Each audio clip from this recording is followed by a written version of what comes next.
अस्सलाम वालेकुम। वालेकुम अस्सलाम। क्या आप भी अपने बाबा जान से मिलने आए हैं? नहीं, मैं अपनी मम्मा से मिलने आया हूँ। और आप? मैं तो अपने बाबा जान से मिलने आया हूँ। काश मेरे भी अम्मी अबू साथ रहते तो मैं स्कूल जा पाता। क्या आपकी अम्मी आपको स्कूल नहीं भेजती? नहीं, उनके पास इतने पैसे नहीं होते। काश मेरी मम्मा पापा साथ होते तो मेरा ख्याल रखते। सब बच्चे अपने बाबा जान के साथ पिकनिक पर जाते हैं, पर मैं तो कभी पिकनिक पर भी नहीं गया। लेकिन आपकी तो मम्मा है ना आपके साथ में, जो आपका ख्याल रखती होंगी, अच्छे अच्छे खाने खिलाती होंगी। मैंने तो अपनी मम्मा के हाथ का आज तक नाश्ता भी नहीं किया। मुझे मम्मा पापा दोनों चाहिए।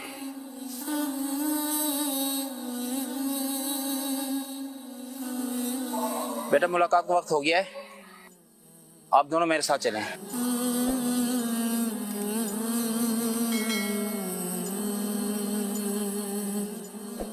बाबा मुझे छोड़ के मत जाए ना बाबा। बेटा रो मत, मैं आपके लिए खिलौने लाया हूँ ना। मेरे बच्चे को फुटबॉल पसंद है ना, बनेगा ना फुटबॉलर मेरा बेटा। उल्टा सीधा खाना खाने की वजह से मेरी ये हालत हो गई है। रोजाना ट्रिप लगती है मुझे। मम्मा, मुझे आपकी बहुत याद आती है मम्मा। बाबा मुझे नहीं चाहिए फुटबॉल, मैं बस आपको चाहता हूँ, मुझे अपने साथ ले चलिए बाबा। मम्मा, मैं आपको छोड़कर कहीं नहीं जाऊंगा। माँ मुझे अपने साथ ले जाए, मैं दोबारा वहां नहीं जाऊंगा। बेटा बाबा आते हैं ना, हर हफ्ते मिलना आते हैं ना अपने बेटे से मिलना। बाबा मुझे अपने साथ ले चलिए। मम्मा, आप बाबा के साथ क्यों नहीं रहती हैं जैसे और सारे बच्चे अपने मामा बाबा के साथ रहते हैं? बाबा नहीं, बस मुझे अपने साथ ले जाइए बाबा, मुझे अपने साथ ले जाइए। बेटा आते हैं ना आपके बाबा जानी हर हफ्ते मिलने। बाबा मुझे साथ ले चले बाबा।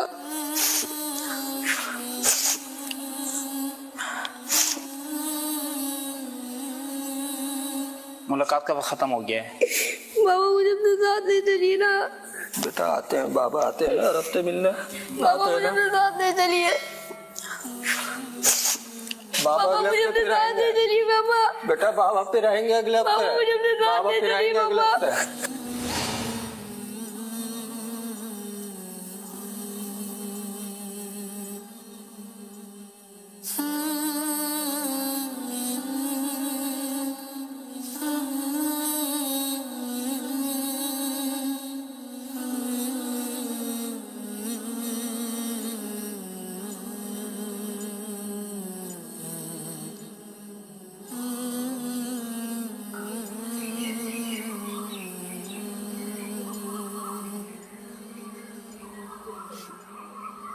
क्या सब कुछ पहले की तरह नहीं हो सकता?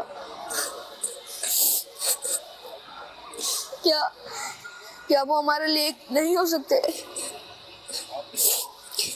ये बॉल तुम ही रख लो, मेरे किसी काम की नहीं है। अल्लाह पाक किसी बच्चे को उसके माँ बाबा से जुदा ना करे।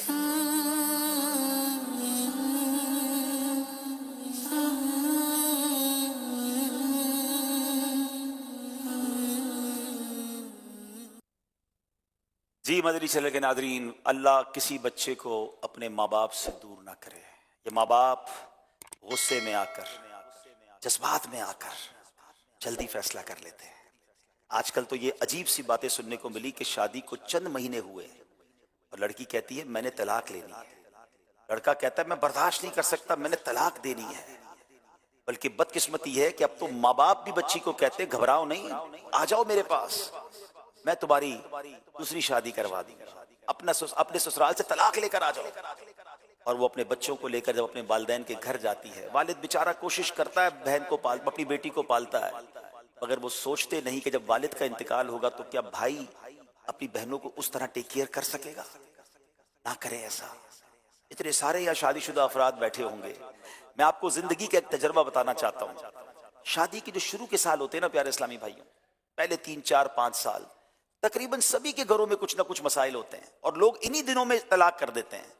अगर ये पहले 3, 4, 5 साल आप गुजार लें, फिर सिस्टम बन जाता है, फिर तकलीफ नहीं रहती है, फिर घर जुड़ जाते हैं। आज भी हो सकता है इस हॉल में ऐसे बच्चे होंगे कि जिनके माँ बाप जुदा होंगे, वो कभी बाप से अलग मिलने जाते होंगे, माँ से अलग मिलने जाते होंगे, उनकी जिंदगी बिल्कुल अजीब व गरीब हो जाती है जब वो दूसरे बच्चों को देखते हैं कि अपने माँ बाप के साथ वो कैसे घूम रहे हैं, और हमारी माँ हमारे अब्बू के साथ नहीं, अब्बू हमारी वालदा के साथ नहीं, हम किसके साथ रहें? ये क्यों नहीं सोचते फैसला करने से पहले? तो ऐ मेरे प्यारे इस्लामी भाइयों, ऐ मेरी बहनों, जो मेरे बड़े बुजुर्ग सुन रहे हैं, आप भी कभी ये ऑफर ना करें, इंतजार कीजिए, वक्त दीजिए। आपको लगता है मामला बहुत खराब हो गया है, तो फिर दारुल इफ्ता अहले सुन्नत आइए, हमारे मुफ्तियान किराम समझाएंगे। और अगर खुदा ना खास्ता आपने तय ही कर लिया है कि तलाक देनी है, मैं फिर भी आपको मशवरा दूंगा कि शरीयत ने कुछ तरीके बताए कि तलाक कैसे देनी है, जुदाई करनी है उसका भी शरीयत ने तरीका बताया, मगर उस जुदाई को भी गैर शरई तरीके से करते हैं, या बाज़ औक़ात ऐसा अंदाज होता है। हम चलेंगे किबला मुफ्ती शफीक साहब की बारगाह में, हमारे उलमाए किराम हमें कैसे सिखाते हैं, कैसे समझाते हैं। इनके पास तो रोज ऐसे मसाइल आते हैं, जब हमने उनको बताया कि हम इस तरह का एक बाकायदा सेगमेंट करने जा रहे हैं, तो उन्होंने खुद माशाल्लाह एक वीडियो बना के भेजा है। आइए देखिए, सोचिए और प्लीज कुछ सब्र से काम लीजिए। मदनी चैनल का मकबूल और महबूब सिलसिला ज़हनी आजमाइश, जहां इस प्रोग्राम के अंदर बहुत सी दीनी और शरई मालूमात फराहम की जाती है, वहाँ मुआशरे के अंदर तरह तरह की जो फैली हुई बुराइयां हैं उनका भी सद्देबाब करने की कोशिश की जाती है। एक पहलू तो ये है कि बिला वजह तलाक बिल्कुल भी ना दी जाए, इसकी तरफ कदम ना उठाया जाए। और दूसरी बात यहाँ पर कि बाद औकात इंसान ये गलती कर लेता है और तलाक़ें वाक़ई कर लेता है, अब भी शैतान उसको मुख्तलिफ बहकावे में लाकर और मुख्तलिफ वसाविस और गलत फहमियाँ उसके जहन में पैदा करके वो दोबारा उसी तरह साथ रहना शुरू कर देते। और ये गलत फहमियाँ जो आज मैं कुछ अर्ज करूंगा हमारे मुआशरे में बहुत ज्यादा पाई जाती, और जिसकी वजह से तलाक़ें देने के बावजूद जहां रुजू की और साथ रहने की सूरत नहीं गए, फिर भी साथ रह रहे। बीवी का सुनना शर्त नहीं है। शोहर ने तलाक चाहे दोस्तों के सामने हो, चाहे घर पे हो, कहीं पर भी हो, तलाक़ें तो वाक़ई हो जाएंगी, बीवी मौजूद हो या ना हो। बीवी का मौजूद होना जरूरी नहीं। अच्छा, आगे कहते गवाह नहीं थे, तलाक के वक्त के गवाह नहीं, तो तलाक के वकू के लिए गवाहों की भी हाजत नहीं। एक और बात, नहीं जी गुस्से में तलाक दी थी, गुस्से में तो नहीं होती तलाक, तलाक दी ही गुस्से में जाती। कौन शख्स ऐसा है कि बड़े प्यार मोहब्बत से अपनी बीवी को रेस्टोरेंट पे लेकर जाए और फिर अच्छे अच्छे खाने खिलाए और फिर फूलों का गुलदस्ता हो और उसके अंदर तलाकनामा रखकर वो तलाक दे रहा हो? तलाक़ें गुस्से में ही दी जाती है। दारुल अहले सुन्नत दावत इस्लामी का ये एक खूबसूरत शोबा और डिपार्ट है जो शरिया तौर पर शरी मसाइल के एतबार से इन अहकामात को आपके सामने वो बयान करता है। अल्हम्दुलिल्लाह पाकिस्तान में कई बड़े शहरों में, बिलखुसूस शहर कराची में 6 दारुल अहले सुन्नत मौजूद है, लाहौर में 3 दारुल अहले सुन्नत है, हैदराबाद में दारुल अहले सुन्नत है, रावलपिंडी में, फैसलाबाद में, सरगोदा में, मुल्तान में, गुजरावाला, ये वो शहर है कि जिनमें बाकायदा दारुल अहले सुन्नत मौजूद है। अगर कोई इस तरह के मामलात हो जाते हैं तो आप आइए और दारुल अहले सुन्नत से बाकायदा इसका तहरीरी तौर पर फतवा ले, जो शरी तौर पर आपको फतवा मिले फिर उसी पर अमल करें, गलत फहमियों में बिल्कुल भी। जी नाजरीन, पहली इल्तिजा तो यही है कि ऐसा स्टेप ना उठाएं, वक्त दीजिए। ये रिश्ता बहुत प्यारा रिश्ता है, यकीन करें। कई ऐसे लोग हो सकता है मुझे तो कहते भी हैं कि वाकई शुरू में हमें लगता था घर नहीं चलेगा, मगर जब उनको मशवरा दिया कि 5 साल गुजार लो, 4 साल गुजार लो, अब आके कहते इतना खुशियां हैं, इतना सुकून है, पूरी फैमिली एक हो गई है। हम अगर वजह समझे ना कि एक ऐसा फर्द था जो हमारी फैमिली में नहीं था, वो अब हमारे घर में आया है, उसको हमारे घर के मामलात समझने में टाइम लगेगा, घर वालों को उसका मिजाज समझने में टाइम लगेगा, जब भी झगड़ा हो रहा होता है कंफ्यूजन रहती है। कुछ अरसे बाद समझ जाते हैं कि ये अब घर का ही फर्द बन गया है, दोनों तरफ से नरमी हो जाती है और मामला सेटल डाउन हो जाता है।